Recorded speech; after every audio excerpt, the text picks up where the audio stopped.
Russell. She answered it. Can you point to one place where there is a readily accepted standard in the dog bite community for identifying dog bites? One article, one journal, one book. Can you point to any? Well, I'm going to mention the articles I mentioned earlier. The article with the lead author of Dr. DeMunick, and the article with the lead author of Dr. Pollack. Wearing her down. And which although I think they're he not rattled her standards, this morning. they are He recommendations. He's going to get some headway on that. I'm going to ask you the question one more time before I approach. Can you point to one place, one, I mean, she just answered. where there is a readily accepted standard in the dog bite community for identifying dog bites? The limit does not exist. There is no dog bite community. It's a medical community. And so with no readily accepted standards in the dog bite community. Oh, it's 100% asked and answered. No defined methodology. When you look at a photo. The methodology is not the serve. Her having the conversation with Alessi is more off-putting, and it might be more off-putting to jurors. Does it change that she has been consistent in what she said? No. But, again, experts have to be able to hold their own, even when they are newer experts. And that is part of it. Those conversations have to be had before. You cannot talk to witnesses in the middle of their testimony. But at this point, he's just asking the same question over and over, hoping for a different answer. And he has to move on. Like you do with John O'Keefe's arm. You're just eyeballing it based on your personal experience with dog bites, rather than relying on some type of scientific foundation that has been published and accepted in the community. Objection, Your Honor. I'm going to allow that. The industrial grade products you need. Grainger, for the ones who get it done. The future of trading is here on Robinhood.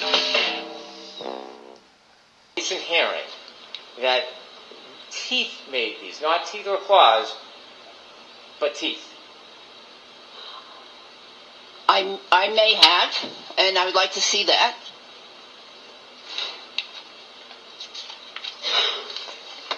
May I approach? Just hold 1 second. Could you please turn the fan off? Jerry, is it okay if we turn the fan off so we can hear better? Thank you very much, Officer Dillon. May I approach? Yes. From your December hearing, page 100, line 5, when you were asked about that second wound in December, and I asked whether you changed your opinion from teeth or claws to just teeth, weren't you asked specifically about that on page 100, line 5?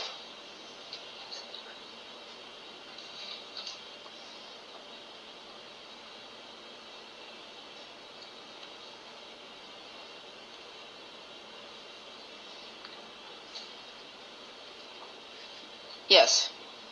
But may I read it? Sure, I'll read it with you. Okay.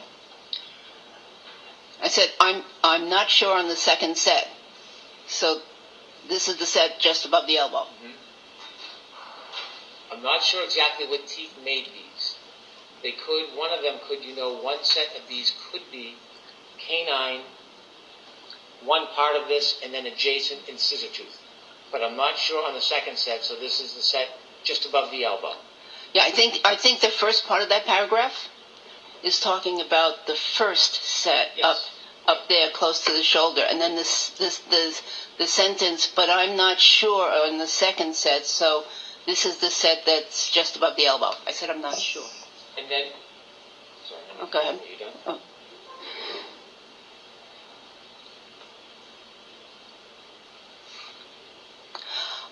Yeah, actually, I did make another comment. What is it? So, however, what is interesting and certain is that there's an upper set and a lower set. So, this mark was an upper tooth. This is a lower tooth. What I was referring to is this mark here and that mark, and then this mark here and this mark here. So it appears that this is from upper and these are from lower. That's what I was referring to.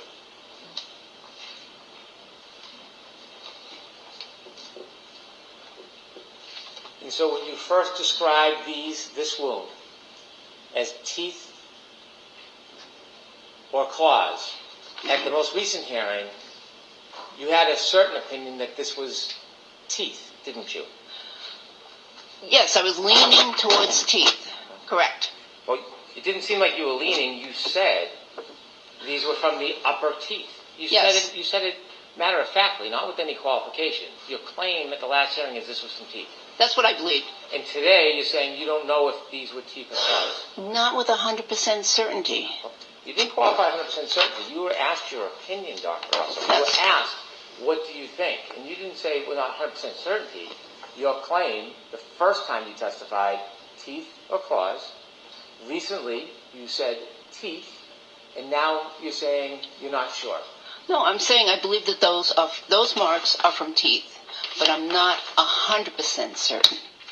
Suffice to say, looking at wound 2 alone, you cannot say this was caused by a dog. In and of itself, no.